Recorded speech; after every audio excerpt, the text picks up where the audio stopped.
Recusorb DR.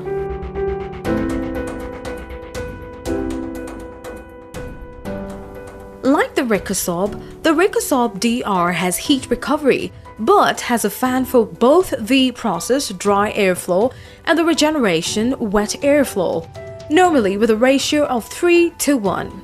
During regeneration, sensible heat is absorbed by the rotor material.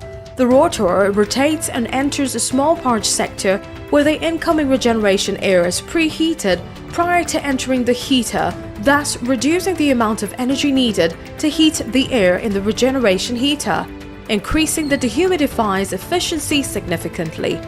This purge sector also acts as a cooling zone, allowing for the cooling of the rotor as the regeneration air passes through it, absorbing some of the heat in the rotor and leading to a dry air at a lower temperature and lower dew point.